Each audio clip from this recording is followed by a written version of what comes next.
श्री राम। सोच उस ब्राह्मण का करना चाहिए जो वेद नहीं जानता और जो अपना धर्म छोड़कर विषय भोग में ही लीन रहता है। उस राजा का सोच करना चाहिए जो नीति नहीं जानता और जिसको प्रजा प्राणों के समान प्यारी नहीं है। उस वेश्य का सोच करना चाहिए जो धनवान होकर भी कंजूस है और जो अतिथि सत्कार तथा शिव जी की भक्ति करने में कुशल नहीं है। उस शूद्र का सोच करना चाहिए जो ब्राह्मणों का अपमान करने वाला, बहुत बोलने वाला, मान बढ़ाई चाहने वाला और ज्ञान का भंडार रखने वाला है। पुण्य उस स्त्री का सोच करना चाहिए जो पति को छलने वाली, कुटिल, कलहप्रिय और स्वेच्छाचारिणी है। उस ब्रह्मचारी का सोच करना चाहिए जो अपने ब्रह्मचार्य व्रत को छोड़ देता है और गुरु की आज्ञा के अनुसार नहीं चलता। उस गृहस्थ का सोच करना चाहिए जो मोहवश कर्म मार्ग का त्याग कर देता है। उस सन्यासी का सोच करना चाहिए जो दुनिया के प्रपंच में फंसा हुआ है और ज्ञान वैराग्यहीन है। वानप्रस्थ वही सोच करने योग्य है जिसको तपस्या छोड़कर भोग अच्छे लगते हैं। सोच उसका करना चाहिए जो चुगलखोर है, बिना ही कारण क्रोध करने वाला है तथा माता पिता, गुरु एवं भाई बंधुओं के साथ विरोध करने वाला है। सब प्रकार से उसका सोच करना चाहिए जो दूसरों का अनिष्ट करता है, अपने ही शरीर का पोषण करता है और बड़ा भारी निर्दयी है। और वह तो सभी प्रकार से सोच करने योग्य है जो छल छोड़कर श्री हरि का भक्त नहीं है। कौशल राज दशरथ जी सोच करने योग्य नहीं है जिनका प्रभाव 14 लोकों में प्रकट है। हे भरत, तुम्हारे पिता जैसा राजा तो न हुआ और न है और न अब तक होने का ही है।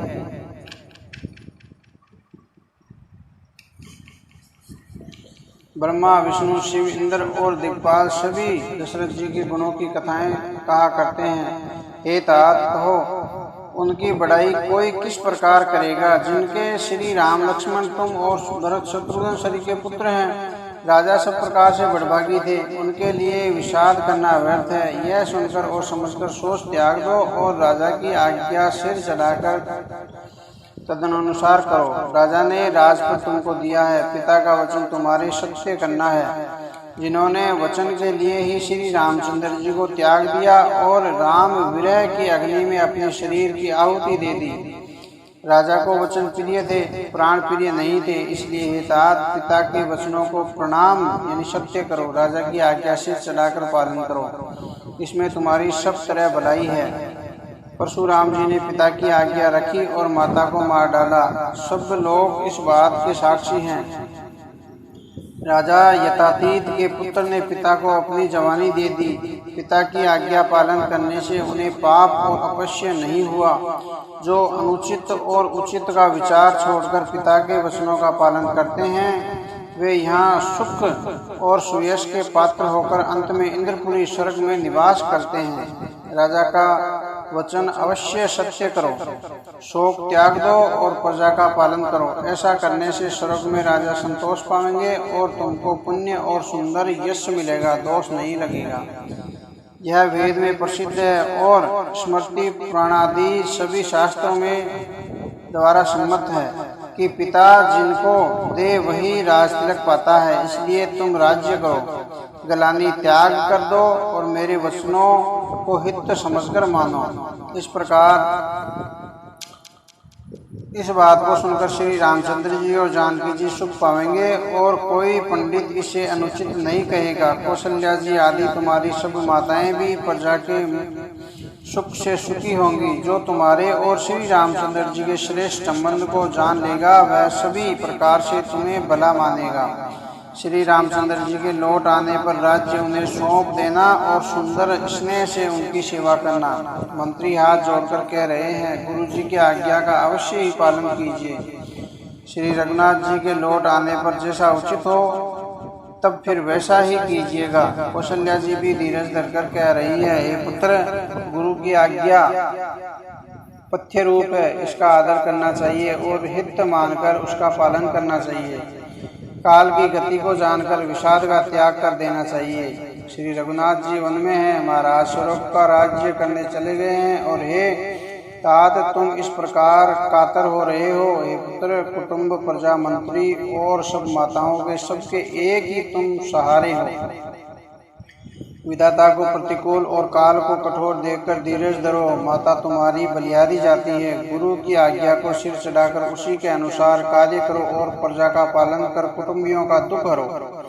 भरत जी ने गुरु के वचनों और मंत्रियों के अभिनंदन यानी अनुमोदन को सुना, जो उनके हृदय के लिए मानो चंदन के समान शीतल थे।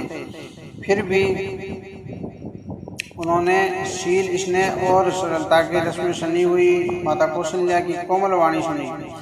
सरलता के रस में सनी हुई माता की वाणी सुनकर भरत जी व्याकुल हो गए। उनके नेत्र कमल जल यानी आंसू बहाकर हृदय के विरह रूपी नवीन अंकुर को सींचने लगे। नेत्रों के आंसुओं ने उनके वियोग दुख को बहुत ही बढ़ा कर उन्हें अत्यंत व्याकुल कर दिया। उनकी वह दशा देखकर उस समय सबको अपने शरीर की सुध भूल गई। तुलसीदास जी कहते हैं, स्वाभाविक प्रेम की सीमा श्री भरत जी की सब लोग आदरपूर्वक सराहना करने लगे।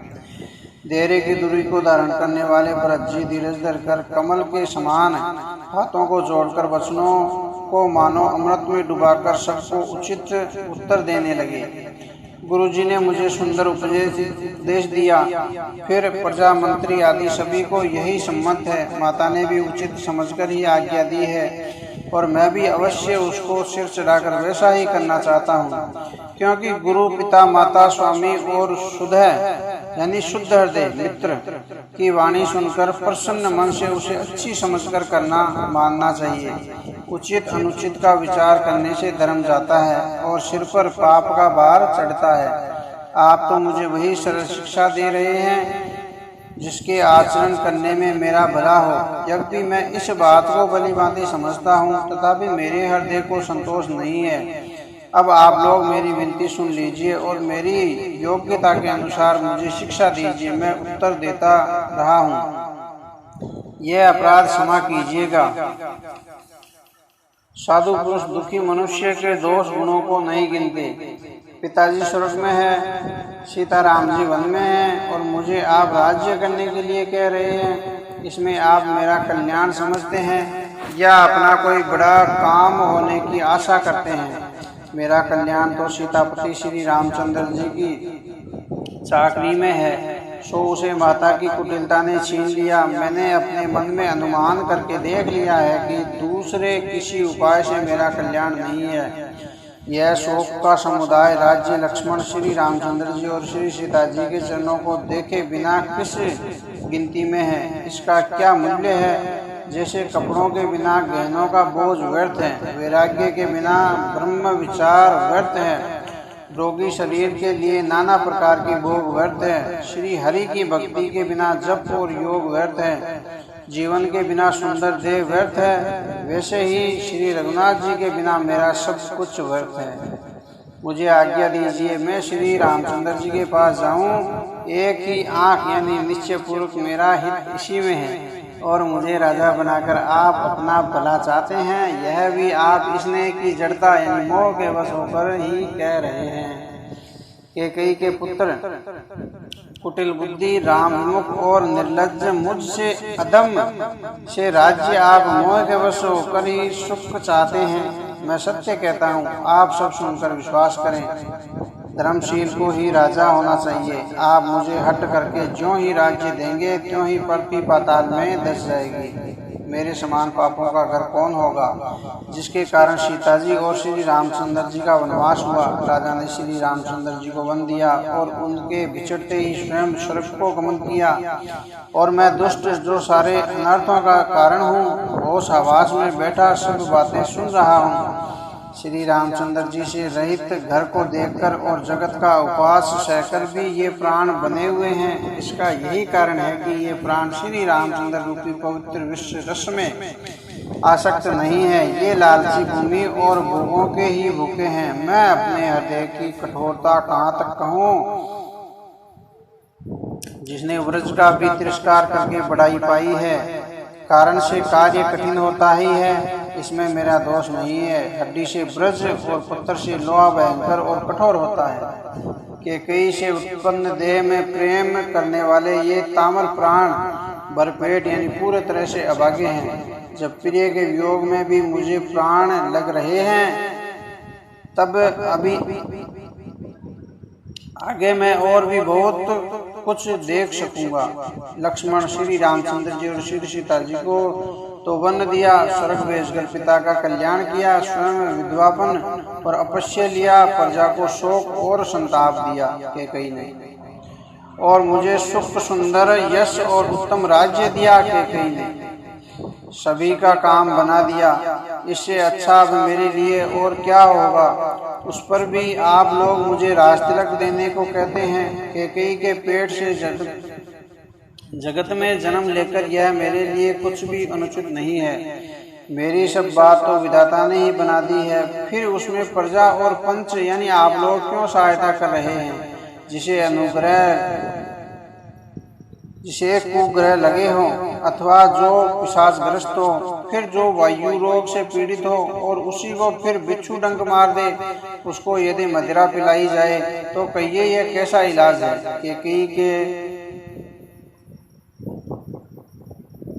कैकेयी के लड़के के लिए संसार में जो कुछ योग्य था, चतुर विधाता ने मुझे वही दिया, पर दशरथ जी का पुत्र और राम का छोटा भाई होने की बड़ाई मुझे विधाता ने व्यर्थ ही दी है। आप सब लोग भी मुझे टीका कटाने के लिए कह रहे हैं। राजा की आज्ञा सभी के लिए अच्छी है, मैं किस किस को किस किस प्रकार से उत्तर दूं। जिसकी जैसी रुचि हो आप लोग सुखपूर्वक वही करें। मेरी कुमाता कैकेयी समेत मुझे छोड़कर कहिए, और कौन कहेगा कि यह काम अच्छा किया गया है। जड़ चेतन जगत में मेरे सिवा और कौन है जिसको श्री सीताराम जी प्राणों के समान प्यारे न हो। जो परम हानि है उसी में सबको बड़ा लाभ दिख रहा है। मेरा बुरा दिन है, किसी का दोष नहीं है। आप सब जो कुछ कहते हैं सो सब उचित ही है, क्योंकि आप लोग संयमशील और प्रेम के वश हैं। श्री रामचंद्र जी की माता बहुत ही सरल हृदय है और मुझ पर उनका विशेष प्रेम है, इसलिए मेरी दीनता देखकर वे स्वाभाविक स्नेहवशी ऐसा कह रही है। गुरु जी ज्ञान के समुद्र हैं, इस बात को सारा जगत जानता है। जिसके लिए विश्व हथेली पर रखे हुए बेर के समान है, वे भी मेरे लिए राज तिलक का साज सज रहे हैं। सत्य है, विधाता के विपरीत होने पर सब कोई विपरीत ही हो जाते हैं। श्री रामचंद्र जी और श्री सीता जी को छोड़कर जगत में कोई यह नहीं कहेगा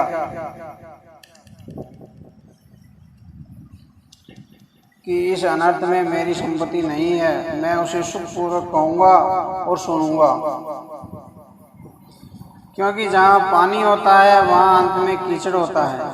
मुझे इसका डर नहीं है कि जगत में मुझे बुरा कहे, और न मुझे परलोक का ही सोच है। मेरे हृदय में तो बस एक ही दूसरे दुख दावानल धधक रहा है कि मेरे कारण श्री सीताराम जी दुखी हुए हैं। जीवन का उत्तम लाभ तो लक्ष्मण ने पाया है, जिन्होंने सब कुछ तजकर श्री रामचंद्र जी के चरणों में मन लगाया। मेरा जन्म तो श्री रामचंद्र जी के वनवास के लिए ही हुआ था। मैं अभागा झूठ मूठ क्या पछताता हूँ। सबको सिर झुकाकर मैं अपनी दारुण दीनता कहता हूँ। श्री रघुनाथ जी के चरणों के दर्शन किए बिना मेरे जी की जलन न जाएगी। मुझे दूसरा कोई उपाय नहीं सूझता। श्री रामचंद्र जी के बिना मेरे हृदय की बात कौन जान सकता है। मन में एक ही आंख यह निश्चय पूर्वक यही है कि प्रातःकाल प्रभु श्री रामचंद्र जी के पास चला जाऊंगा। यद्यपि मैं बुरा हूँ और अपराधी हूँ और मेरे ही कारण यह सब उपद्रव हुआ है, तथापि श्री रामचंद्र जी मुझे शरण में सम्मुख आया हुआ देखकर सब अपराध क्षमा करके मुझ पर विशेष कृपा करेंगे। श्री रघुनाथ जी शील संकोच अत्यंत सरल स्वभाव कृपा और स्नेह के घर हैं। श्री रामचंद्र जी ने कभी शत्रु का भी अनिष्ट नहीं किया। मैं एक भी टेढ़ा हूँ, पर हूँ तो उनका बच्चा और गुलाम ही। आप पंच यानी सब लोग भी इसी में मेरा कल्याण मानकर सुंदर वाणी से आज्ञा और आशीर्वाद दीजिए, जिसमें मेरी विनती सुनकर और मुझे अपना दास जानकर श्री रामचंद्र जी राजधानी को लौट आवे। यद्यपि मेरा जन्म कुमाता से हुआ है और मैं दुष्ट तथा सदा दोष युक्त भी हूँ, तो भी मुझे श्री रामचंद्र जी का भरोसा है कि वे मुझे अपना जानकर त्यागेंगे नहीं। भरत जी के वचन सबको प्यारे लगे, मानो वे श्री रामचंद्र जी के प्रेम रूपी अमृत में पके हुए हो। श्री रामचंद्र जी योग की भीषण विशेष सब लोग जले हुए थे, मानो बीज सहित मंत्र को सुनते ही जाग उठे। माता, मंत्री, गुरु, नगर के स्त्री पुरुष सभी स्नेह के कारण बहुत ही व्याकुल हो गए हैं। सब भरत जी को सराह सराह कर कहते हैं कि आपका शरीर श्री रामचंद्र जी की प्रेम की साक्षात मूर्ति ही है। हे तात भरत, आप ऐसा क्यों न कहें? श्री रामचंद्र जी को आप प्राणों के समान प्यारे हैं। जो नीच अपनी मूर्खता से आपकी माता कैकेयी की कुटिलता को लेकर आप पर संदेह करेगा, वह दुष्ट करोड़ों पुरखों सहित यानी जन्मों 100 कल्पों तक नगर के नरक में घर में निवास करेगा। सांप के पाप और अवगुणों की मणि नहीं ग्रहण करती, बल्कि वह विष को हर लेती है और दुख तथा दरिद्रता को भस्म कर देती है। हे भरत जी, वन को अवश्य चलिए जहाँ श्री रामचंद्र जी है। आपने बहुत अच्छी सलाह विचारी है। शोक समुद्र में डूबते हुए सब लोगों को आपने बड़ा सहारा दे दिया है। सबके मन में कम आनंद नहीं हुआ, अर्थात बहुत ही आनंद हुआ। मानो मेघों की गर्जना सुनकर चातक और मोर आनंदित हो रहे हो। दूसरे दिन प्रातःकाल चलने का सुंदर निर्णय देखकर भरत जी सभी को प्राणप्रिय हो गए हैं। मुनि वशिष्ठ जी की वंदना करके और भरत जी को सिर नवाकर सब लोग विदा लेकर अपने अपने घर को चले। जगत में भरत जी का जीवन धन्य है। इस प्रकार कहते हुए वे उनके शील और स्नेह की सराहना करते जाते हैं। आपस में कहते हैं, बड़ा काम हुआ। सभी चलने की तैयारी करने लगे। जिसको भी घर की रखवाली के लिए रहो ऐसा कहकर रखते हैं, वही समझता है मानो मेरी गर्दन मारी गई। कोई कहते हैं, रहने के लिए किसी को भी मत कहो। जगत में जीवन का लाभ कौन नहीं चाहता। वह संपत्ति, घर, सुख, मित्र, माता पिता, भाई जल जाए, जो श्री रामचंद्र जी के चरणों के उन्मुख होने में हंसते हुए प्रसन्नतापूर्वक सहायता न करे। घर घर लोग अनेकों प्रकार की सवारियां सजा रहे हैं। हृदय में बड़ा हर्ष है कि सवेरे चलना है। भरत जी ने घर जाकर विचार किया कि नगर, घोड़े, हाथी, महल, खजाना आदि सारी संपत्ति श्री रघुनाथ जी की है। यदि इसकी रक्षा की व्यवस्था किए बिना उसे ऐसे ही छोड़कर चला जाऊं तो परिणाम में मेरी भलाई नहीं है, क्योंकि स्वामी का द्रोह सब पापों में शिरोमणि श्रेष्ठ है। सेवक वही है जो स्वामी का हित करे, चाहे कोई करोड़ों दोष क्यों न दे। भरत जी ने ऐसा विचार कर ऐसे विश्वास पात्र सेवकों को बुलाकर, जो कभी शौकन में भी अपने धर्म से नहीं डिगे थे, भरत जी ने उनको सब भेद समझाकर फिर उत्तम धर्म बतलाया और जो जिस योग्य था उसे उसी काम पर नियुक्त कर दिया। सब व्यवस्था करके रक्षकों को रखकर भरत जी राम माता कौशल्या जी के पास गए। स्नेह के सुजान, प्रेम के तत्वों को जानने वाले भरत जी ने सब माताओं को आरत यानी दुखी जानकर उनके लिए पालकियां तैयार करने और सुखासन यानी सुखपाल सजाने के लिए कहा।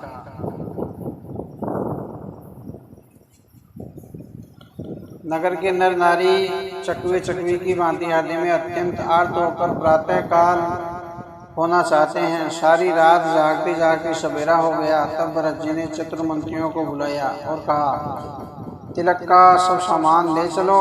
वन में ही मुनि वशिष्ठ जी श्री रामचंद्र जी को राज्य देंगे, जल्दी चलो। यह सुनकर मंत्रियों ने वंदना की और तुरंत घोड़े, रथ और हाथी सजवा दिए। सबसे पहले मुनिराज वशिष्ठ जी अनुदति और अग्निहोत्र की सब सामग्री सहित रथ पर सवार होकर चले। फिर ब्राह्मणों के समूह, जो सब के सब तपस्या और तेज के भंडार थे, अनेकों सवारियों पर चढ़कर चले।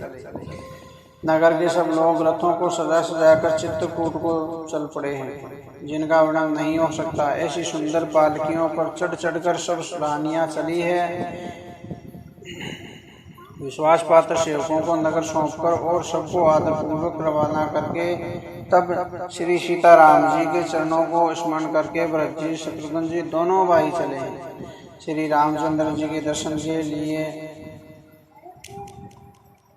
वश में हुए। दर्शन की अनन्य लालसा से सब नर नारी ऐसे चले मानो प्यासे हाथी अपनी जल को तककर यानी बड़ी तेजी से भागे हुए हो जा रहे हो पानी के लिए। श्री सीताराम जी सब सुखों को छोड़कर वन में हैं। मन में ऐसा विचार करके छोटे भाई शत्रुघ्न जी सहित भरत जी पैदल ही चले जा रहे हैं। उनका स्नेह देखकर लोग प्रेम में मगन हो गए और सब घोड़े हाथी रथों को छोड़कर उनसे उतरकर पैदल चलने लगे। तब श्री रामचंद्र जी की माता कौशल्या जी भरत के पास आकर और अपनी पालकी उनके समीप खड़ी करके कोमल वाणी से बोली, है बेटा, माता बलिया लेती है, तुम रथ पर चढ़ जाओ, नहीं तो सारा प्यारा परिवार दुखी हो जाएगा। तुम्हारे पैदल चलने से सभी लोग पैदल चलेंगे। शोक के मारे सब दुबले हो रहे हैं। पैदल रास्ते के पैदल यानी चलने के योग्य नहीं है। जो रास्ता है वो पैदल चलने के योग्य नहीं है। माता की आज्ञा को सिर चढ़ाकर और उनके चरणों में सिर नवाकर दोनों भाई रथ पर चढ़कर चलने लगे। पहले दिन तामस पर वास यानी मुकाम करके दूसरा मुकाम गोमती के तीर पर किया। कोई दूध ही पीते हैं, कोई फलाहार करते हैं, कुछ लोग रात को एक ही बार भोजन करते हैं। भूषण और भोग विलास को छोड़कर सब लोग श्री रामचंद्र जी के लिए नियम और व्रत करते हैं। रात भर सई नदी के तीर पर निवास करके सवेरे वहां से चल दिए और सब श्रृंगेश्वरपुर के समीप जा पहुंचे। निषाद राज ने सब समाचार सुने तो वह दुखी होकर हृदय में विचार करने लगा, क्या कारण है जो भरत वन को जा रहे हैं। मन में कुछ कपट भाव अवश्य है। यदि मन में कुटिलता न होती तो साथ में सेना क्यों ले चले। समझते हैं कि छोटे भाई लक्ष्मण सहित श्री रामचंद्र जी को मारकर सुख से निष्कंटक राज्य करूंगा। भरत ने हृदय में राजनीति को स्थान नहीं दिया, राजनीति का विचार नहीं किया। तब पहले तो कलंक ही लगा था, अब तो जीवन से ही हाथ धोना पड़ेगा। संपूर्ण देवता और दैत्य वीर जुट जाए तो भी श्री रामचंद्र जी को रण में जीतने वाला कोई नहीं है। भरत जो ऐसा कर रहे हैं इसमें आश्चर्य ही क्या कि विष की बेल अमृत फल कभी नहीं फलती। ऐसा विचार कर गुह निषाद राज ने अपनी जाति वालों से कहा कि सब लोग सावधान हो जाओ, नावों को हाथ में यानी कब्जे में कर लो और फिर उन्हें डुबा दो तथा सब घाटों को रोक दो। सुसज्जित होकर घाटों को रोक लो और सब लोग मरने के लिए साथ सज लो, अर्थात भरत से युद्ध करने में लड़कर मरने के लिए तैयार हो जाओ। मैं भरत से सामने यानी भरत जी के सामने मैदान में लोहा लूंगा, मुठभेड़ करूंगा और जीते जी उन्हें गंगा पार न उतरने दूंगा। युद्ध में मरण, फिर गंगा जी का तट, श्री रामचंद्र जी का काम और क्षणभंगुर शरीर, जो चाहे सब नाश हो जाए। भरत श्री रामचंद्र जी के भाई और राजा, उनके हाथ में आज से मरना और मैं नीच सेवक बड़े भाग्य से ऐसी मृत्यु मिलती है। मैं स्वामी के काम के लिए रण में लड़ाई करूंगा और 14 लोगों को अपने यश से उज्जवल कर दूंगा। श्री रघुनाथ जी के निमित्त प्राण त्याग दूंगा यानी उनके प्रति प्राण त्याग दूंगा। मेरे तो दोनों ही हाथों में आनंद के लड्डू हैं, अर्थात जीत गया तो राम सेवक का यश प्राप्त करूंगा और मारा गया तो श्री रामचंद्र जी की नित्य सेवा प्राप्त करूंगा। साधुओं के समाज में जिनकी गिनती नहीं और श्री रामचंद्र जी के भक्तों में जिनका स्थान नहीं, वह जगत में पृथ्वी का भार होकर व्यर्थ ही जीता है। वह माता के यौवन रूपी वृक्ष के काटने के लिए कुल्हाड़ी मात्र है। इस प्रकार श्री रामचंद्र जी के लिए प्राण समर्पण का निश्चय करके निषाद राज विषाद से रहित हो गया और सबका उत्साह बढ़ाकर तथा श्री रामचंद्र जी का स्मरण करके उसने तुरंत ही तरकश, धनुष और कवच मांगा। उसने कहा, हे भाइयों, जल्दी करो और सब सामान सजाकर मेरी आज्ञा सुनकर कोई मन में कायरता न लावे। सब हर्ष के साथ बोल उठे, हे नाथ बहुत अच्छा, और आपस में एक दूसरे का जोश बढ़ाने लगे। निषाद राज को जोहार कर करके सब निषाद चले। सभी बड़े शूरवीर हैं और संग्राम में लड़ना उन्हें बहुत अच्छा लगता है। श्री रामचंद्र जी के चरण कमलों की जूतियों का स्मरण करके उन्होंने बातियां यानी थोड़े थोड़े तरकश बांधकर धनुइयों यानी छोटे छोटे धनुषों पर प्रतंचा चढ़ाई। कवच पहनकर सिर पर लोहे का टोप रखते हैं और फरसे बाले तथा बरछों को सीधा कर रहे हैं, सुधार रहे हैं। कोई तलवार के वार करने में अत्यंत कुशल है। वे ऐसे उमंग से भरे हैं मानो धरती छोड़कर आकाश में कूद यानी उछल रहे हो।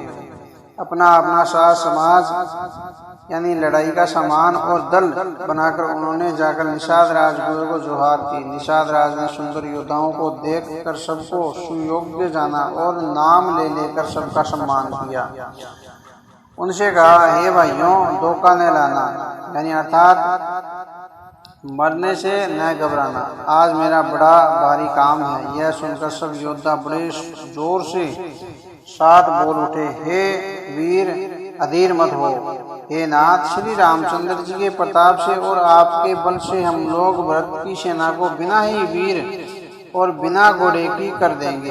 एक एक वीर और एक एक घोड़े को मार डालेंगे। जीते जी पीछे पांव न रखेंगे। पृथ्वी को रुद्रदंड यानी सिरों और धड़ों से छा देंगे। निषाद राज ने वीरों का बढ़िया दल देखकर कहा कि जुझारू यानी लड़ाई का ढोल बजाओ। इतना कहते ही बाईं ओर छींक हुई। शकुन विचारने वाले ने कहा कि खेत सुंदर है यानी जीत होगी। एक बूढ़े ने शकुन विचार कर कहा, भरत से मिल लिया जाए, उनसे लड़ाई नहीं होगी। भरत श्री रामचंद्र जी को मनाने जा रहे हैं। शकुन ऐसा कह रहा है कि विरोध नहीं है। यह सुनकर निषाद राजगुरु ने कहा, बूढ़ा ठीक ही कह रहा है। जल्दी में बिना विचारे कोई काम करके मूर्ख लोग पछताते हैं। भरत जी का शील स्वभाव बिना समझे और बिना जाने युद्ध करने में हित की बहुत बड़ी हानि है। ये तो है वीरों, तुम लोग इकट्ठे होकर सब घाटियों को रोक लो।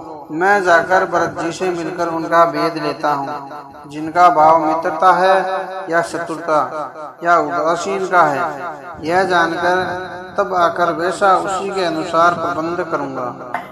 उनके सुंदर स्वभाव से ही मैं उनके स्नेह को पहचान लूँगा। वैर और प्रेम छिपाने से नहीं छिपते। ऐसा कहकर वह भेंट का सामान सजकर उनसे कंदमूल, फल, पक्षी और हिरण मंगवाए।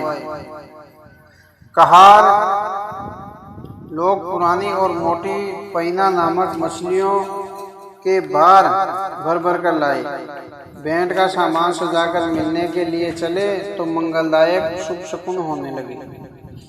निषाद राज ने मुनि का यानी वशिष्ठ जी को देखकर अपना नाम बतलाकर दूर ही से दंडवत प्रणाम किया। मुनीश्वर वशिष्ठ जी ने उसको राम प्यारा जानकर आशीर्वाद दिया और भरत जी को समझाकर कहा कि यह श्री रामचंद्र जी का मित्र है। यह श्री रामचंद्र जी का मित्र है। इतना सुनते ही भरत जी ने रथ त्याग दिया। वे रथ से उतरकर प्रेम में उमंगते हुए चले। निषाद राजगुरु ने अपना गांव, जाति और नाम सुनाकर पृथ्वी पर माथा टेककर जोहार की। दंडवत करते समय भरत जी ने उठाकर उनको छाती से लगा लिया। हृदय में प्रेम समाता नहीं है, मानो स्वयं लक्ष्मण जी से भेंट हो गई हो। भरत जी बुए को अत्यंत प्रेम से गले लगा रहे हैं। प्रेम की रीति को सब लोग सिया रहे हैं, ईर्ष्यापूर्वक प्रशंसा कर रहे हैं। मंगल की मूल धन्य धन्य की ध्वनि करके देवता उसकी सराहना करते हुए फूल बरसा रहे हैं। वे कहते हैं, जो लोग और वेद दोनों में सब प्रकार से नीचा माना जाता है, उसकी छाया के छू जाने से भी स्नान करना होता है। उसी निषाद से अंकवार यानी भरकर हृदय से चिपटा कर। श्री रामचंद्र जी के छोटे भाई भरत जी आनंद और प्रेमवश शरीर में पुलकावली से परिपूर्ण हो मिले हैं। जो लोग राम राम कहकर जम्बाई लेते हैं, अर्थात आलस्य से भी जिनका मुंह से राम नाम का उच्चारण हो जाता है, पापों के समूह कोई भी पाप उनके सामने नहीं आते। फिर इस बुए को तो स्वयं श्री रामचंद्र जी ने हृदय से लगा लिया और कुल समेत इसे जगत पावन यानी जगत को पवित्र करने वाला बना दिया। कर्मनाशा नदी का जल गंगा जी में पड़ जाता है और मिल जाता है, तब कहिए उसे कौन सिर पर धारण नहीं करता। जगत जानता है कि उल्टा नाम यानी मरा मरा जपते जपते वाल्मीकि जी ब्रह्मा के समान हो गए। मूर्ख और पामर, चांडाल, शबर, खस, यवन, कोल और किरतार भी राम नाम कहते ही परम पवित्र और त्रिभुवनों में विख्यात हो जाते हैं। इसमें कोई आश्चर्य नहीं है, युग युगांतर से यही रीति चली आ रही है। श्री रघुनाथ जी ने किसको बढ़ाई नहीं दी। इस प्रकार देवता राम नाम की महिमा कह रहे हैं और उसे सुन सुनकर अयोध्या के लोग सुख पा रहे हैं।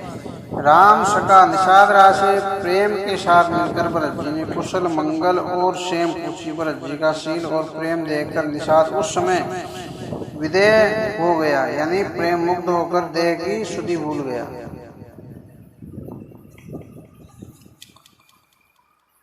उसके मन में संकोच, प्रेम और आनंद इतना बढ़ गया कि वह खड़ा खड़ा टकटकी लगाए भरत जी को देखता रह गया। फिर धीरे से धरकर भरत जी के चरणों की वंदना करके प्रेम के साथ हाथ जोड़कर विनती करने लगा, हे प्रभु, कुशल के मूल आपके चरण कमलों के दर्शन कर मैंने तीनों कालों में अपना कुशल जान लिया। अब आपके परम अनुग्रह से करोड़ों कुलों यानी पीढ़ियों सहित मेरा मंगल कल्याण हो गया है। मेरी करतूत और कुल को समझकर और प्रभु श्री रामचंद्र जी की महिमा को मन में देख विचार कर, अर्थात कहाँ तो मैं नीच जाति और नीच कर्म करने वाला जीव और कहाँ अत्यंत कोटि ब्रह्मांडों के स्वामी भगवान श्री रामचंद्र जी, पर उन्होंने मुझ जैसे नीच को भी अपनी अहेतु की कृपावश अपना लिया। यह समझकर जो रघुवीर श्री रामचंद्र जी के चरणों का भजन नहीं करता वह जगत में विधाता के द्वारा ठगा गया है। मैं कपटी, कायर, कुर्बुद्धि और कुजाति हूँ और लोग वेद दोनों से सब प्रकार से बाहर हूँ। फिर जब से श्री रामचंद्र जी मुझे अपनाया है तभी से मैं विश्व का भूषण हो गया हूँ। निषाद राज की प्रीति को देखकर और सुनकर विनय सुनकर फिर भरत जी के छोटे भाई शत्रुघ्न जी उनसे मिले। फिर निषाद ने अपना नाम ले लेकर सुंदर, नम्र और मधुर वाणी से सब रानियों को आदरपूर्वक जोहार की। रानियां उसे लक्ष्मण जी के समान समझकर आशीर्वाद देती है कि तुम 100 लाख वर्षों तक सुखपूर्वक जियो। नगर के स्त्री पुरुष निषाद को देखकर ऐसे सुखी हुए मानो लक्ष्मण जी को देख रहे हैं। सब कहते हैं कि जीवन का लाभ तो इसी ने पाया है जिसे कल्याण स्वरूप श्री रामचंद्र जी ने भुजाओं में बांधकर गले लगाया है। निषाद अपने भाग्य की बढ़ाई सुनकर मन में परम आनंदित हो सबको अपने साथ लिवा ले गए। उनसे अपने सब सेवकों को इशारे से कह दिया कि वे स्वामी का रुख पाकर चले और उन्होंने घरों में, वृक्षों के नीचे, तालाबों पर तथा बगीचों और जंगलों में ठहरने के लिए स्थान बना दिया। भरत जी ने जब श्रृंगेश्वर को देखा तब उनके सब अंग प्रेम के कारण शिथिल हो गए। वे निषाद को लाग दिए, अर्थात उनके कंधे पर हाथ रखे चलते हुए ऐसे शोभा दे रहे हैं मानो विनय और प्रेम श्री धारण किए हुए हो। इस प्रकार भरत जी ने सब सेना को साथ में लिए हुए जगत को पवित्र करने वाली गंगा जी के दर्शन किए। श्री राम घाट को जहाँ श्री रामचंद्र जी ने स्नान संध्या की थी, प्रणाम किया, उसका मन इतना आनंद मगन हो गया मानो उन्हें स्वयं श्री रामचंद्र जी मिल गए हो। नगर के नर नारी प्रणाम कर रहे हैं और गंगा जी के ब्रह्मा रूप जल को देख कर आनंदित हो रहे हैं। गंगा जी में स्नान कर हाथ जोड़कर सब यही वर मांगते हैं कि श्री रामचंद्र जी के चरणों में हमारा प्रेम कम न हो, अर्थात बहुत अधिक हो। भरत जी ने कहा, हे गंगे, आपकी रज सबको सुख देने वाली तथा सेवक के लिए तो कामधेनु ही है। मैं हाथ जोड़कर यही वरदान मांगता हूँ कि श्री सीताराम जी के चरणों में मेरा स्वाभाविक ही प्रेम हो। इस प्रकार भरत जी स्नान कर और गुरु जी की आज्ञा पाकर तथा यह जानकर कि सब माताएं स्नान कर चुकी है, डेरा उठा ले चले। लोगों ने जहाँ जहाँ डेरा डाल दिया था, भरत जी ने सभी का पता लगाया कि सब लोग आकर आराम से टिक गए हैं या नहीं, यानी बैठ गए हैं या नहीं। फिर देव पूजन करके आज्ञा पाकर दोनों भाई श्री रामचंद्र जी की माता कौशल्या जी के पास गए। चरण दबाकर और कोमल वचन कहकर भरत जी ने सब माताओं का सत्कार किया। फिर भाई शत्रुघ्न जी को माताओं की सेवा सौंपकर आपने निषाद को बुला लिया। सका निषाद राज के हाथ से हाथ मिलाए और भरत जी चले। प्रेम कुछ थोड़ा नहीं अर्थात बहुत अधिक प्रेम है, जिससे सबका शरीर शिथिल हो रहा है। भरत जी सका से पूछते हैं कि मुझे वह स्थान दिखलाओ और नेत्र और मन की जलन कुछ ठंडी करो जहाँ सीताराम जी और लक्ष्मण जी रात को सोए थे। ऐसा कहते ही उनके नेत्रों के कोए में प्रेमाशु का जल भर आया। भरत जी के वचन सुनकर निषाद को बड़ा विषाद हुआ। यह तुरंत ही उन्हें वहां ले गया जहाँ पवित्र अशोक के वृक्ष के नीचे श्री रामचंद्र जी ने विश्राम किया था। भरत जी वहाँ अत्यंत प्रेम से आदरपूर्वक दंडवत प्रणाम किया।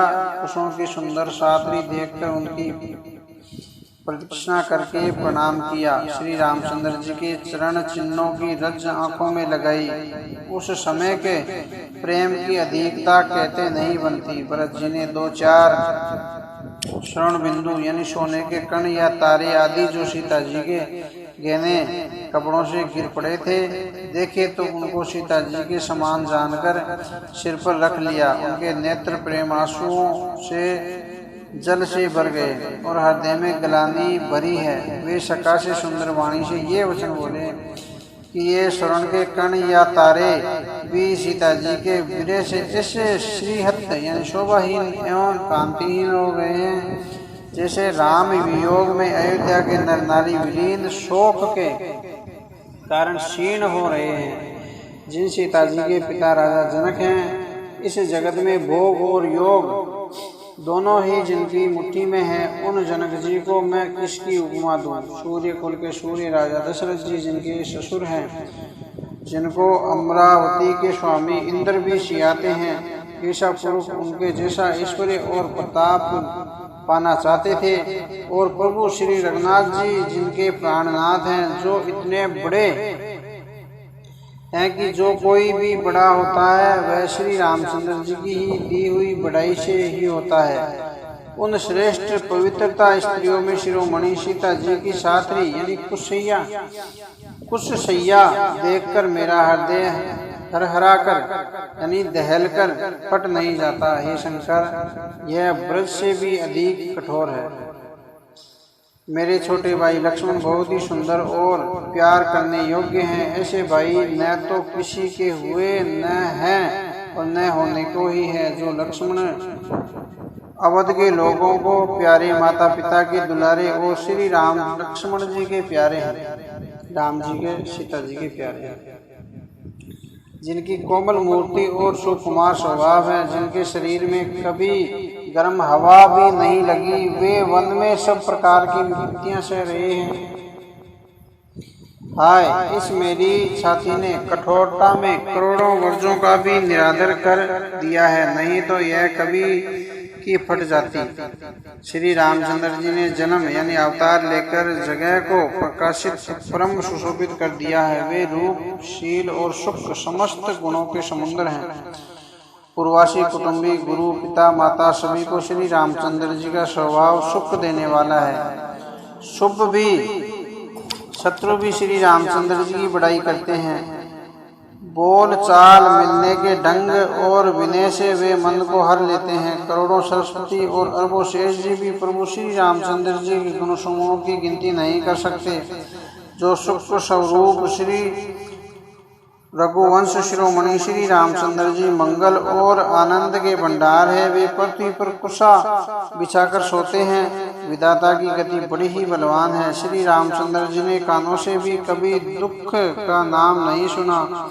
महाराज स्वयं जीवन वृक्ष की तरह उनकी सार संभाल किया करते थे। सब माताएं भी रात दिन उनकी ऐसी सेवा सार संभाल करती थी जैसे पलक नेत्रों की और सांप अपनी मणि की करते हैं। वही श्री रामचंद्र जी अब जंगलों में पैदल फिरते हैं और कंदमूल तथा फल फूलों का भोजन करते हैं।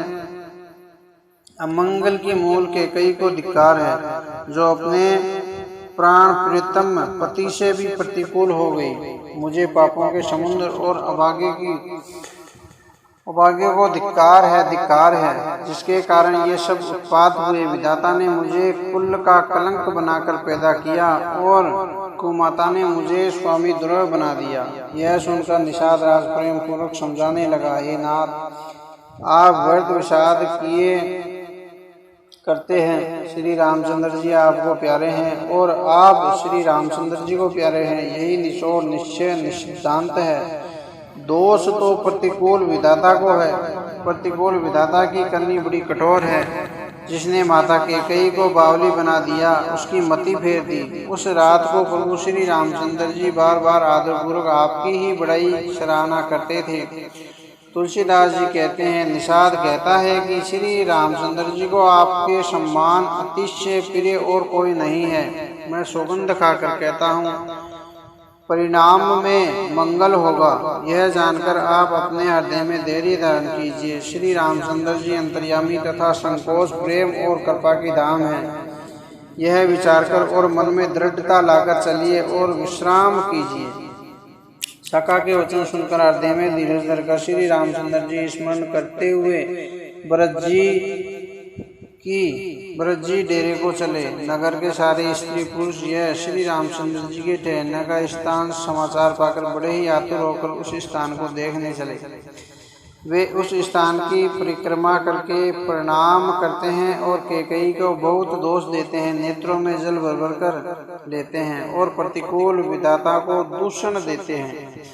कोई भरत जी के स्नेह की सराहना करते हैं और कोई कहते हैं कि राजा ने अपना प्रेम खूब निभाया। सब अपनी निंदा करके निषाद राज की प्रशंसा करते हैं। उस समय के वियोग में और विषाद को कौन कह सकता है। इस प्रकार रात भर सब लोग जागते रहे। सवेरा होते ही खेवा लगा।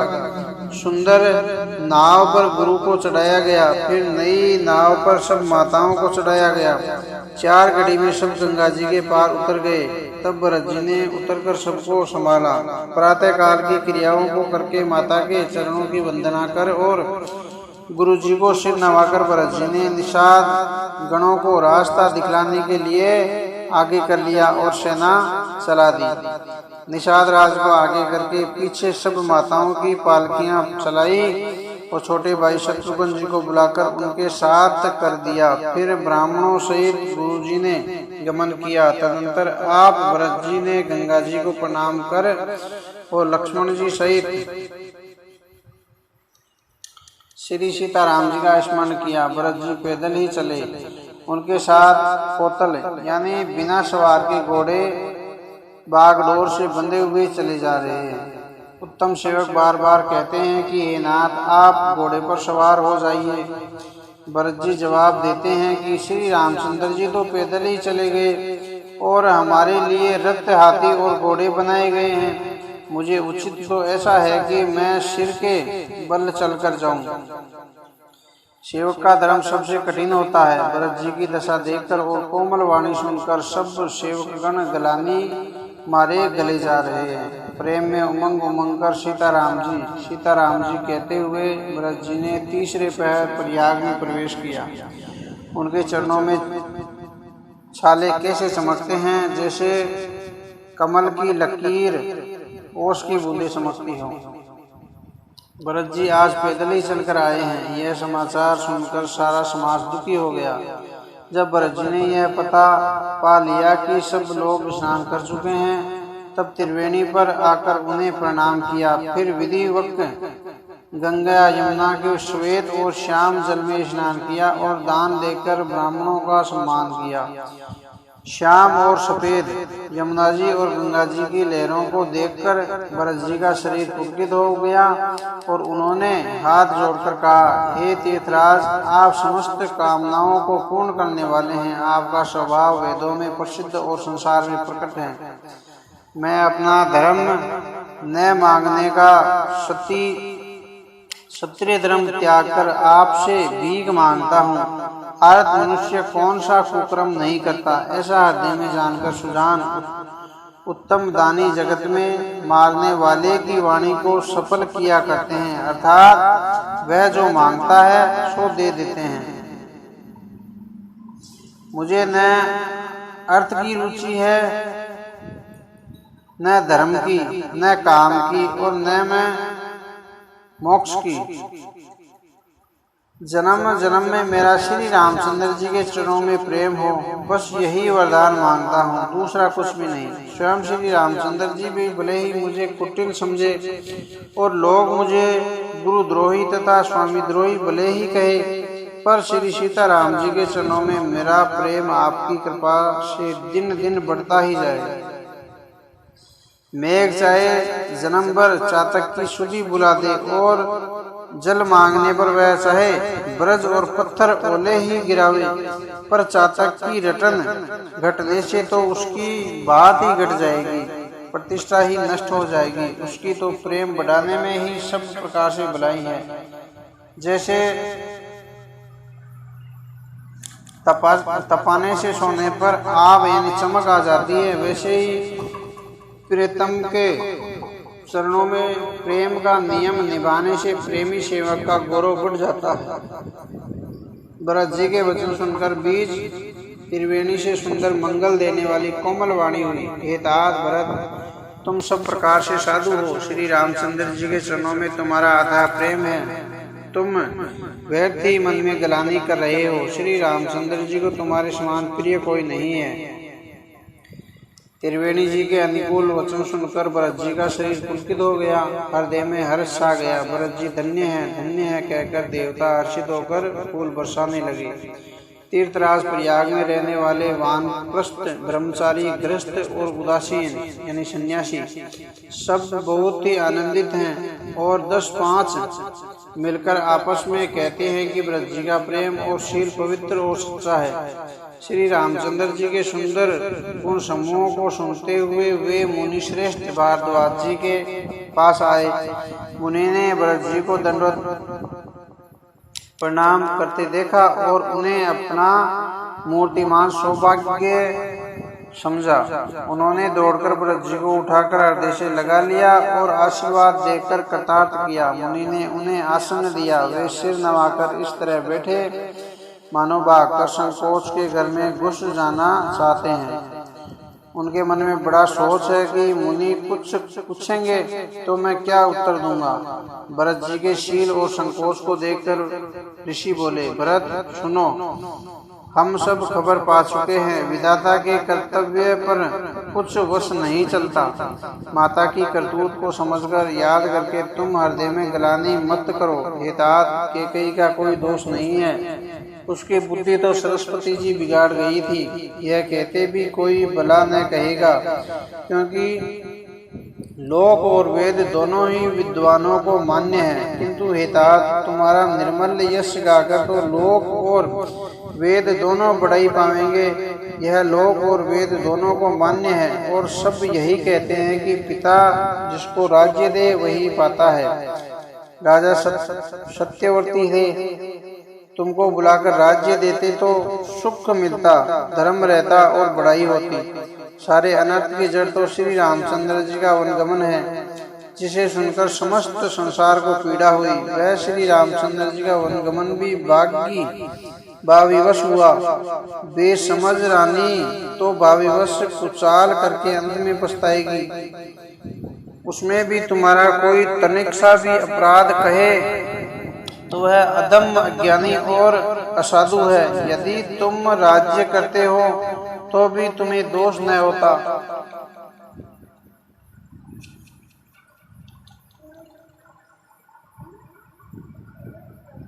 श्री रामचंद्र जी को कोई संतोष ही होता। हे भक्त, अब तो तुमने बहुत ही अच्छा किया, यही मत तुम्हारे लिए उचित था। श्री रामचंद्र जी के चरणों में प्रेम होना ही संसार में समस्त सुंदर मंगलों का मूल है। सो वह श्री रामचंद्र जी के चरणों का प्रेम तो तुम्हारा धन, जीवन और प्राण ही है। तुम्हारे समान बड़भागी कौन है? हे तात, तुम्हारे लिए यह आश्चर्य की बात नहीं, क्योंकि तुम दशरथ जी के पुत्र और श्री रामचंद्र जी के प्यारे भाई हो। हे भरत, सुनो, श्री रामचंद्र जी के मन में तुम्हारे समान प्रेम पात्र दूसरा कोई नहीं है। लक्ष्मण जी, श्री रामचंद्र जी और श्री सीता जी तीनों को सारी रात उस दिन अत्यंत प्रेम के साथ तुम्हारा सराहना करते ही बीती है। प्रयागराज में जब वे स्नान कर रहे थे, उस समय मैंने उनका यह मर्म जाना। वे तुम्हारे प्रेम में मगन हो रहे थे। तुम पर श्री रामचंद्र जी का ऐसा ही अगाध स्नेह है जैसा मूर्ख विषय या शक्त यानी मनुष्य का संसार में सुखमय जीवन पर होता है। यह श्री रघुनाथ जी की बहुत बड़ाई नहीं है, क्योंकि श्री रघुनाथ जी तो शरणागत के कुटुंब भर को पालने वाले हैं। हे भरत, मेरा यह मत है कि तुम तो मानो शरीरधारी श्री रामचंद्र जी के प्रेम ही हो। हे भरत, तुम्हारे लिए तुम्हारी समझ में यह कलंक है, पर हम सबके लिए तो उपदेश है। श्री राम भक्ति रूपी रस की सिद्धि के लिए यह समय गणेश बड़ा शुभ हुआ है। हे तात, तुम्हारा यश निर्मल नवीन चंद्रमा है और श्री रामचंद्र जी के दास कुमंद और चकोर है। वह चंद्रमा तो प्रतिदिन अस्त होता और घटता है, जिससे कुमंद और चकोर को दुख होता है, परंतु यह तुम्हारा यश रूपी चंद्रमा सदा उदय रहेगा, कभी भी अस्त नहीं होगा। जग प्रद रूपी आकाश में यह घटेगा नहीं, स्वयं दिन दिन दूना होगा। त्रिलोक के रूपी चकवा इस यश रूपी चंद्रमा पर अत्यंत प्रेम करेगा और प्रभु श्री रामचंद्र जी का प्रताप रूप सूर्य इसकी छवि को हरण नहीं करेगा। यह चंद्रमा रात दिन सदा सब किसी को सुख देने वाला होगा। कैकेयी का कुकर्म राहु उसे ग्रास नहीं करेगा। यह चंद्रमा श्री रामचंद्र जी के सुंदर प्रेम रूपी अमृत से पूर्ण है। यह गुरु के अपमान रूपी दोष से दूषित नहीं है। तुमने इस यश रूपी चंद्रमा की सृष्टि करके पृथ्वी पर भी अमृत को सुलभ कर दिया है। अब श्री रामचंद्र जी के भक्त इस अमृत से तृप्त हो। राजा भगीरथ गंगा जी को लाए, जिन गंगा जी का स्मरण ही संपूर्ण सुंदर मंगलों की खान है। दशरथ जी के गुण समूह का तो वर्णन ही नहीं किया जा सकता। अधिक क्या, जिनकी बराबर का जगत में कोई नहीं है, जिनके प्रेम और संकोच यानी शील के वश में होकर स्वयं सच्चिदानंद घन भगवान श्री रामचंद्र जी आकर प्रकट हुए हैं, जिन्हें श्री महादेव जी अपने हृदय में नेत्रों से कभी अगाध नहीं देख पाए, अर्थात जिनका स्वरूप हृदय में देखते देखते शिव जी कभी तृप्त नहीं हुए हैं, परंतु उनसे भी बढ़कर तुमने कीर्ति रूपी अनुपम चंद्रमा को उत्पन्न किया, जिसमें श्री राम प्रेम ही हिरण के चिन्ह के रूप में बसता है। हे तात, तुम व्यर्थ ही हृदय में गलानी कर रहे हो, पारस पाकर भी तुम दरिद्रता से डर रहे हो। हे भरत, सुनो, हम झूठ नहीं कहते, हम उदासीन हैं, किसी का पक्ष नहीं करते, तपस्वी है, किसी की मुंह देखी नहीं कहते और वन में रहते हैं, किसी से कुछ प्रयोजन नहीं रखते। सब साधनों का उत्तम फल हमें लक्ष्मण जी, श्री रामचंद्र जी और श्री सीता जी का दर्शन प्राप्त हुआ। सीता जी, लक्ष्मण जी सहित श्री राम दर्शन रूप उन महान फल का परम फल यह तुम्हारा दर्शन है। प्रयागराज समेत हमारा बड़ा भाग्य है। हे भरत, तुम धन्य हो, तुमने अपने यश से जगत को जीत लिया है। ऐसा कहकर मुनि प्रेम में मगन हो गए। भरद्वाज जी मुनि के वचन सुनकर सभासद हर्षित हो गए। साधु साधु कहकर सराहना करते हुए देवताओं ने फूल बरसाए आकाश में और प्रयाग में धन्य धन्य की ध्वनि सुन सुनकर भरत जी प्रेम में मगन हो गए। भरत जी का शरीर पुलकित है, हृदय में श्री सीताराम जी हैं और कमल के समान नेत्र प्रेम आंसुओं के जल से भरे हैं। वे मुनियों की मंडली को प्रणाम करके गदगद वचन बोले। मुनियों का समाज है और फिर तीर्थराज है, जहाँ सच्ची सौगंध खाने से भी भरपूर हानि होती है। इस स्थान में यदि कुछ बनाकर कहा जाए तो इसके समान कोई बड़ा पाप और नीचता न होगी। मैं सच्चे भाव से कहता हूँ, आप सर्वज्ञ है और श्री रघुनाथ जी हृदय की भीतर की जानने वाले हैं। मैं कुछ भी असत्य नहीं कहूँगा तो आपसे और उनसे छिपा नहीं रह सकता। मुझे माता कैकेयी की करने का कुछ भी सोच नहीं है और न मेरे मन में इसी बात का दुख है कि जगत मुझे नीच समझेगा, न यही डर है कि मेरा परलोक बिगड़ जाएगा और न पिता के मरने का ही मुझे शौक है, क्योंकि उनका सुंदर पुण्य और सुयश विश्वभर में सुशोभित है। उन्होंने श्री राम लक्ष्मण श्री के पुत्र पाए, फिर उन्होंने श्री रामचंद्र जी के विरह में अपने क्षणभंगुर शरीर को त्याग दिया। ऐसे राजा के लिए सोच करने का कौन प्रसंग है। सोच इसी बात का है कि श्री राम लक्ष्मण जी और श्री सीता जी पैरों में बिना जूते के मुनियों का वेश बनाए वन वन में फिरते हैं। वे वल्कल वस्त्र पहनते हैं, फलों का भोजन करते हैं, पृथ्वी पर कुश और पत्ते बिछाकर सोते हैं और वृक्षों के नीचे निवास करके नित्य सर्दी गर्मी हवा और वर्षा को सहते हैं। इसी दुख की जलन से निरंतर मेरी छाती जलती रहती है। मुझे न दिन में भूख लगती है और न रात को नींद आती है। मैंने मन ही मन समस्त विषयों को खोज डाला, पर इस कुरोग की औषध नहीं मिली, कहीं नहीं मिली। माता का कुमत बुरा विचार पापों का मूल बढ़ई है। उसने हमारे हित का वसूला बनाया, उससे कलह रूपी कुकाट का सुयंत्र बनाया और 14 वर्ष की अवधि रूपी कठिन कुमंत्र पढ़कर उस यंत्र को गाड़ दिया। जहाँ माता का कुविचार बढ़ई है, भरत को राज्य वसूला है, राम का वनवास कुयंत्र है और 14 वर्ष की अवधि कुमंत्र है। मेरे लिए उसने यह सारा कुठाट यानी बुरा साज रचा और सारे जगत को बारे बार यानी छिन्न भिन्न करके नष्ट कर डाला। यह कुयोग श्री रामचंद्र जी के लौट आने पर ही मिट सकता है और तभी अयोध्या बच सकती है, दूसरे किसी उपाय से नहीं। भरत जी के वचन सुनकर मुनि ने सुख पाया और सभी ने उनकी बहुत प्रकार से बड़ाई की। मुनि ने कहा, हे तात, अधिक सोच मत करो, श्री रामचंद्र जी के चरणों का दर्शन करते ही सारा सुख और दुख सब मिट जाएगा। इस प्रकार मुनि श्रेष्ठ भारद्वाज जी ने उनका समाधान करके कहा कि अब आप लोग हमारे प्रेम प्रिय अतिथि बनिए और कृपा करके कंदमूल फल फूल और कुछ हम दें स्वीकार कीजिए। मुनि के वचन सुनकर भरत के हृदय में सोच हुआ कि यह प्रेमों के बड़ा बेडब संकोच आ पड़ा है। फिर गुरुजनों की वाणी को संपूर्ण यानी आदरणीय समझकर चरणों की वंदना करके हाथ जोड़कर बोले, हे नाथ, आपकी आज्ञा को सिर चढ़ाकर उसका पालन करना यह हमारा परम धर्म है। भरत जी के यह वचन मुनि श्रेष्ठ के मन को अच्छे लगे।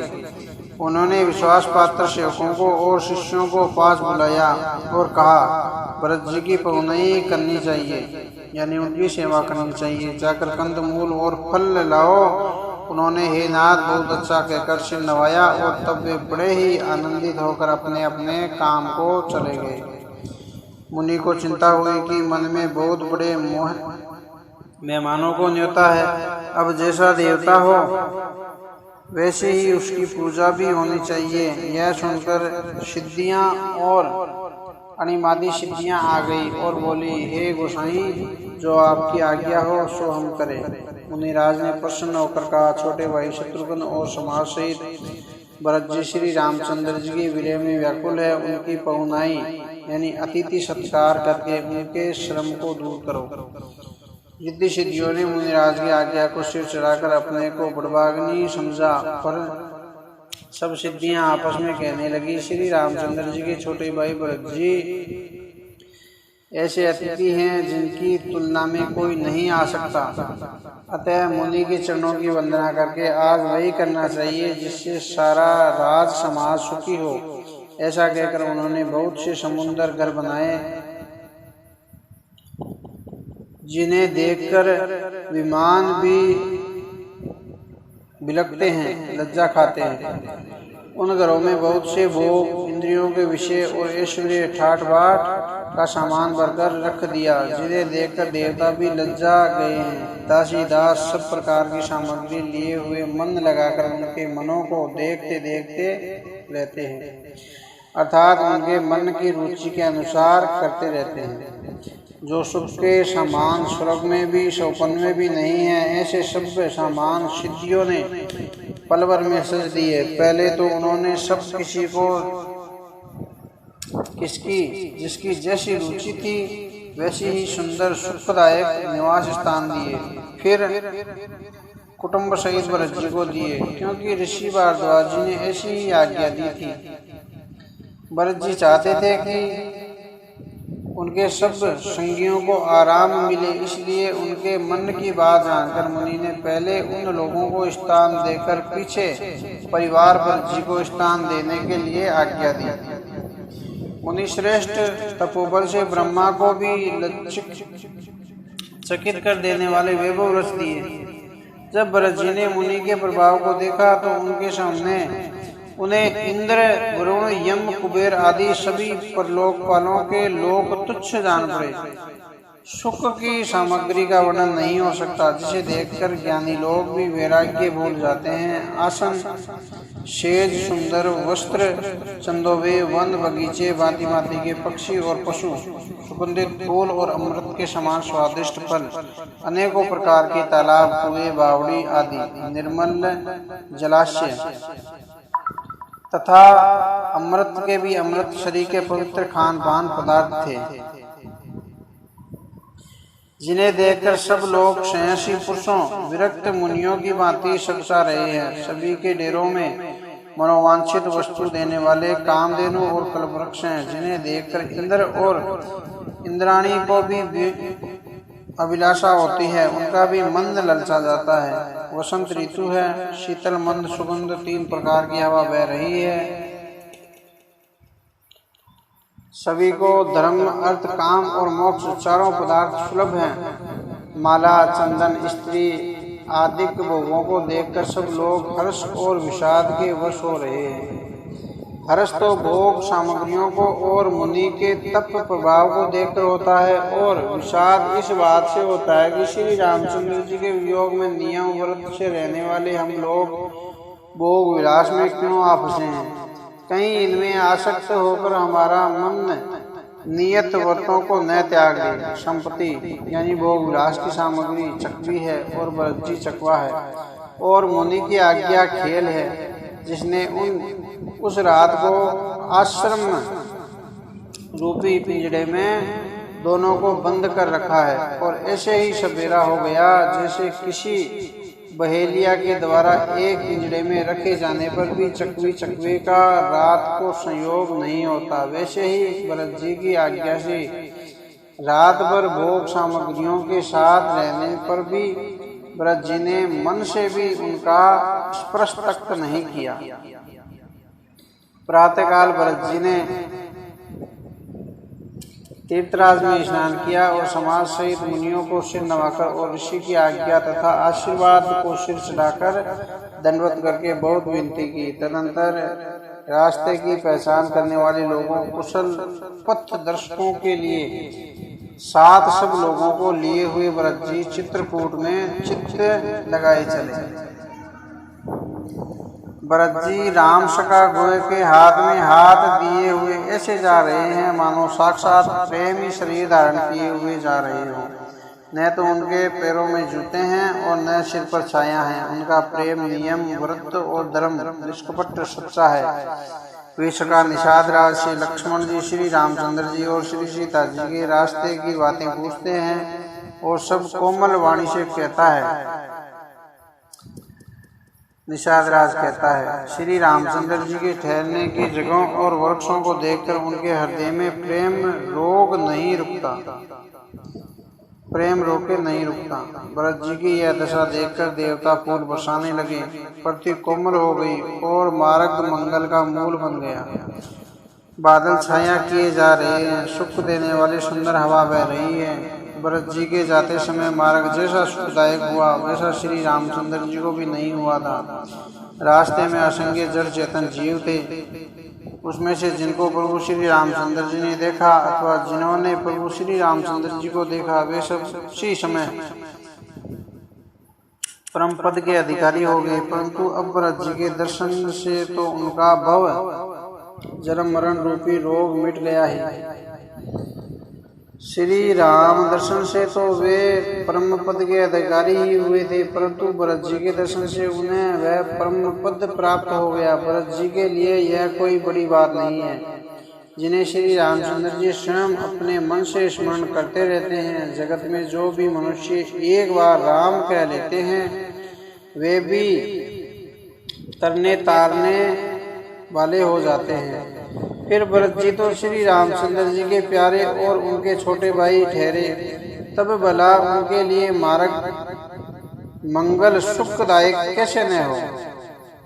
सिद्ध साधु और श्रेष्ठ मुनि ऐसा कह रहे हैं और भरत जी को देखकर हृदय में हर्ष लाभ करते हैं। भरत जी के इस प्रेम के प्रभाव को देखकर देवराज इंद्र को सोच हो गया कि कहीं इनके प्रेमवश श्री रामचंद्र जी लौट न जाए और हमारा बना बनाया काम बिगड़ जाए। संसार भले के लिए भला और बुरे के लिए बुरा है। मनुष्य जैसा आप होता है जगत उसे वैसा ही दिखता है। उसने गुरु बृहस्पति जी से कहा, हे प्रभु वही उपाय कीजिए जिससे श्री रामचंद्र जी और भरत जी की भेंट ही न हो। श्री रामचंद्र जी संकोची और प्रेम के वश हैं और भरत जी प्रेम के समुद्र है। बनी बनाई बात बिगड़ना चाहती है, इसलिए कुछ छल ढूंढकर इसका उपाय कीजिए। इंद्र के वचन सुनते ही देवगुरु बृहस्पति जी मुस्कुराए। उन्होंने 1000 नेत्रों वाले इंद्र को ज्ञान रूपी नेत्रों से रहित मूर्ख समझा और कहा, हे देवराज, माया के स्वामी श्री रामचंद्र जी के सेवक के साथ कोई माया करता है तो वह उलटकर अपने ही ऊपर आ पड़ती है। उस समय पिछली बार तो श्री रामचंद्र जी का रुख जानकर कुछ किया था, परंतु इस समय कुचाल करने से हानि ही होगी। ये देवराज, श्री रघुनाथ जी का स्वभाव सुनो। वे अपने प्रति किए हुए अपराध से कभी रुष्ट नहीं होते, पर जो कोई उनके भगत का अपराध करता है वह श्री रामचंद्र जी की क्रोधाग्नि में जल जाता है। लोक और वेदों में इतिहास कथा प्रसिद्ध है। इस महिमा को दुर्वासा जी जानते हैं। सारा जगत श्री रामचंद्र जी को जपता है। वे श्री रामचंद्र जी जिनको जपते हैं उन भरत जी के समान श्री रामचंद्र जी का प्रेमी कौन होगा। हे देवराज, रघुकुल के श्रेष्ठ श्री रामचंद्र जी के भगत का काम बिगाड़ने की बात मन में भी न लाइए। ऐसा करने से लोक में अपश्य और परलोक में दुख होगा और शोक का सामान दिनों दिन बढ़ता ही चला जाएगा। हे देवराज, हमारा उपदेश सुनो। श्री रामचंद्र जी को अपना सेवक परम प्रिय है।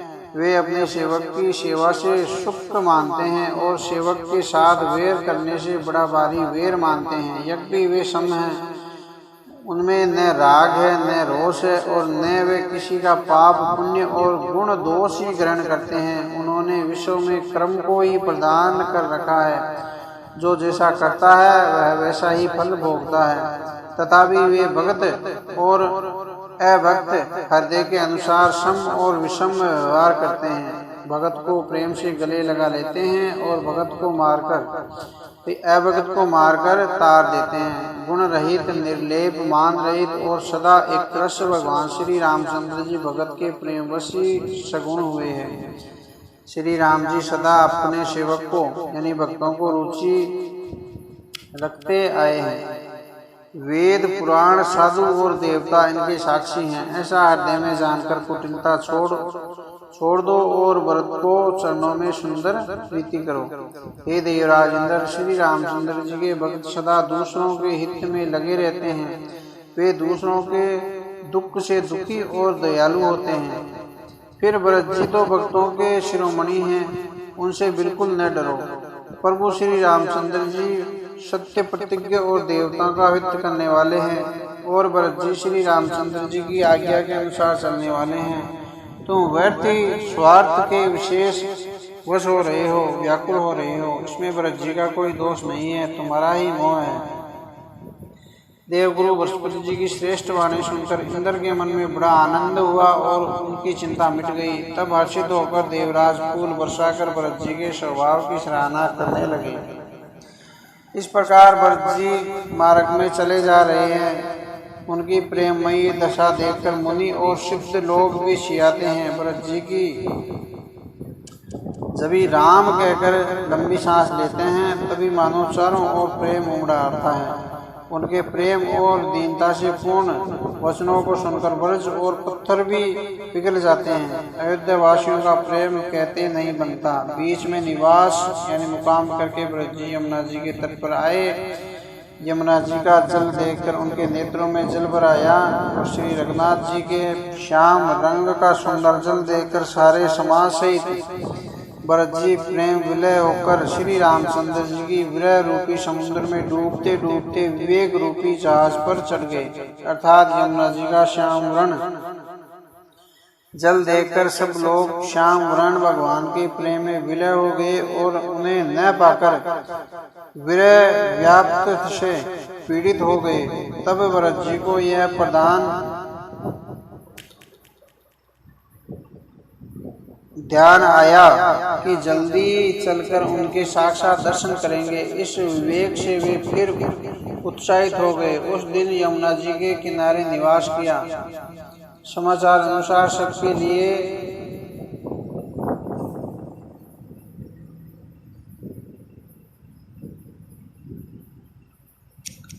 सवेरे एक ही खेवे में सब लोग पार हो गए और श्री रामचंद्र जी के सखा निषाद राज की इस सेवा से संतुष्ट हुए।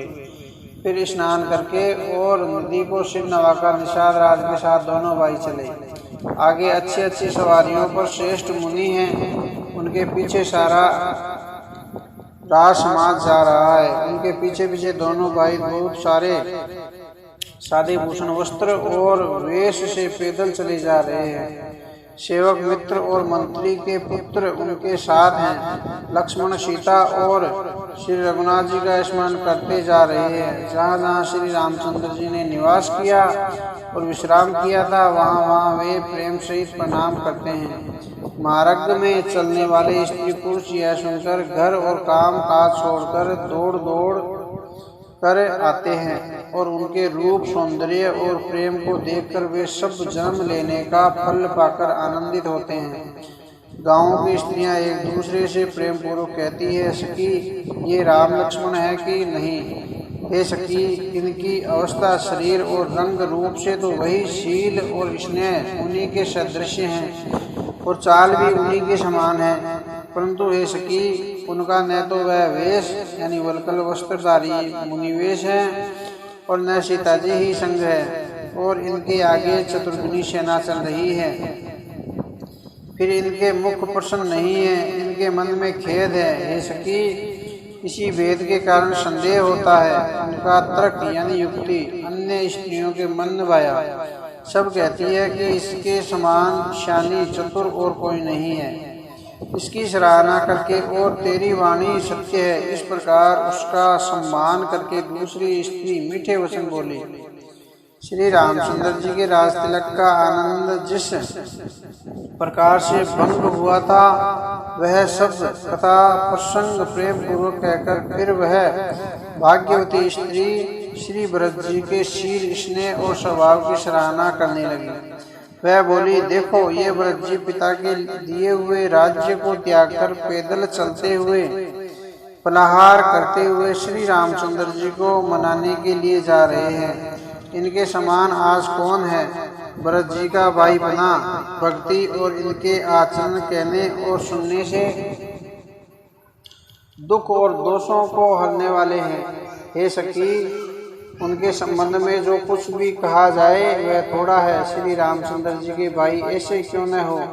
छोटे भाई शत्रुघ्न जी सहित भरत जी को देखकर हम सब भी आज धन्य बड़भागिनी स्त्रियों की गिनती में आ गई है। इस प्रकार भरत जी के गुण सुनकर और उनकी दशा देखकर स्त्रियां पछताती है और कहती है, यह पुत्र कैकेयी जैसी माता की योग्य नहीं है। कोई कहती है, इनमें रानी का भी दोष नहीं है, यह सब विधाता ने ही किया है जो हमारे अनुकूल है। कहा तो हम लोग और वेद दोनों की विधि मर्यादा से हीन, कुल और करतूत दोनों से मलिन तुच्छ स्त्रियां जो बुरे देश यानी जंगली प्रांत और बुरे गांव में बसती हैं और स्त्रियों में भी नीच स्त्रियां हैं, और जहां यह महान पुण्यों का परिणाम स्वरूप इनका दर्शन, ऐसा ही आनंद और आश्चर्य गांव-गांव में हो रहा है, मानो मरुभूमि में कल्पवृक्ष उग गए हो।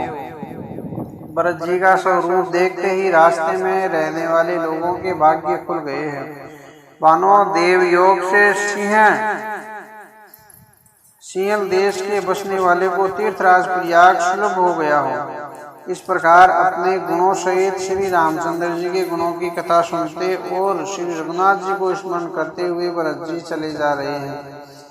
वे तीर्थ देखकर स्नान और मुनियों के आश्रम तथा देवताओं के मंदिर देखकर प्रणाम करते हैं और मन ही मन यह वरदान मांगते हैं कि श्री सीताराम जी के चरणों में मेरा प्रेम हो। मार्ग में भील, कोल आदि वनवासी और वानप्रस्थ ब्रह्मचारी, सन्यासी और विरक्त मिलते हैं। उनमें से तिस से प्रणाम करके पूछते हैं कि लक्ष्मण जी, श्री रामचंद्र जी और जानकी जी किस वन में हैं। वे प्रभु के सब समाचार कहते हैं और भरत जी को देखकर जन्म का फल पाते हैं। जो लोग कहते हैं कि हमने उनको कुशल पूर्वक देखा है, उनको ये श्री राम लक्ष्मण के समान ही प्यारे मानते हैं।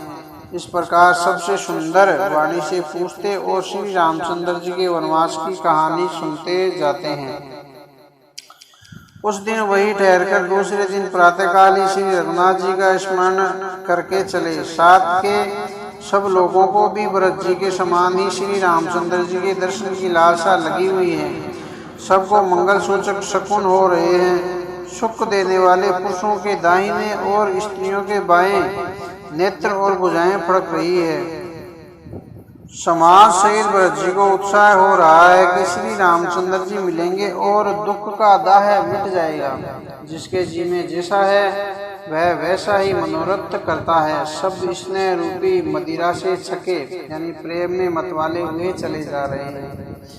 अंग शिथिल है, रास्ते में पैर डगमगा रहे हैं और प्रेमवश विलय वचन बोल रहे हैं। राम सका निषाद राज ने उसी समय स्वाभाविक ही सुहावना पर्वत शिरोमणि कामदगिरी दिखलाया, जिसके निकट ही पश्चिमी नदी के तट पर श्री सीताराम जी दोनों भाई निवास करते हैं। सब लोग उस पर्वत को देखकर जानकी जीवन श्री रामचंद्र जी की जय हो ऐसा कहकर दंडवत प्रणाम करते हैं। राज समाज प्रेम में ऐसा मगन है मानो श्री रघुनाथ जी अयोध्या को लौट चले। भरत जी का उस समय जैसा प्रेम था वैसा शेष जी भी नहीं कह सकते। कवि के लिए तो वह वैसा ही अगम है जैसा अहंता और ममता से मलिन मनुष्यों के लिए परमानंद है। सब लोग श्री रामचंद्र जी के प्रेम के मारे शिथिल होने के कारण सूर्यास्त होने तक दिन भर में 2 ही कोस चल पाए और जल स्थल का सुपास देखकर रात को वहीं बिना खाए पिए ही रह गए। रात बीतने पर श्री रघुनाथ जी के प्रेमी भरत जी ने आगे गमन किया। उधर श्री रामचंद्र जी रात शेष रहते ही जागे। रात को सीता जी ने ऐसा स्वप्न देखा जिसे वे श्री रामचंद्र जी को सुनाने लगी, मानो समाज सहित भरत जी आए हैं और प्रभु के वियोग की अग्नि से उनका शरीर संतप्त है। सभी लोग मन में उदास, दीन और दुखी हैं। सासुओं को दूसरी सूरत में देखा। सीता जी का सौपन सुनकर श्री रामचंद्र जी के नेत्रों में जल भर आया और सबको सोच से छुड़ा देने वाले प्रभु स्वयं लीला से सोच के वश हो गए और बोले, लक्ष्मण, यह स्वप्न अच्छा नहीं है। कोई भीषण कुसमाचार, बहुत ही बुरी खबर सुनावेगा। ऐसा कहकर उन्होंने भाई सहित स्नान किया और त्रिपुरारी महादेव जी का पूजन करके साधुओं का सम्मान किया। देवताओं का सम्मान, पूजन और मुनियों की वंदना करके श्री रामचंद्र जी बैठ गए और उत्तर दिशा की ओर देखने लगे। आकाश में धूल छा रही है। बहुत से पक्षी, पशु व्याकुल होकर भागे हुए प्रभु के आश्रम को आ रहे हैं। तुलसीदास जी कहते हैं कि प्रभु श्री रामचंद्र जी यह देखकर उठे और सोचने लगे कि क्या कारण है। वे चित्त में आश्चर्ययुक्त हो गए। उसी समय कोल बिलोने आकर सब समाचार कहे। तुलसीदास जी कहते हैं कि सुंदर मंगल वचन सुनते ही श्री रामचंद्र जी के मन में बड़ा आनंद हुआ। शरीर में पुलकावली छा गई और श्री राम। अब आगे की कथा काल क्या